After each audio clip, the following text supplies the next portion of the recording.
Hello viewers, আসসালামু আলাইকুম। দেশে ও দেশের বাইরে যে স্থানে আছেন, আশা করি আল্লাহর রহমতে ভালো আছেন, সুস্থ আছেন।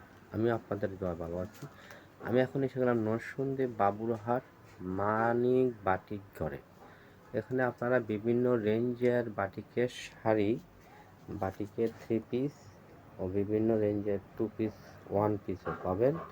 এখন আমি আপনাদেরকে বাটিকের শাড়ি দেখাচ্ছি। এই যে শাড়িগুলা দেখতেছেন বন্ধুরা, 350 টাকার বিনিময়ে এই শাড়িগুলো আমার কাছ থেকে আপনারা পেয়ে যাচ্ছেন। অনলি 350 টাকার বিনিময়ে এই শাড়িগুলা, এই ডিজাইনগুলো আমার কাছ থেকে আপনারা পেয়ে যাচ্ছেন 350, অনলি 350। এই শাড়িগুলো 350 টাকার বিনিময়ে পাচ্ছেন। এই শাড়িগুলো পাচ্ছেন ব্লাউজ পিস সহ 4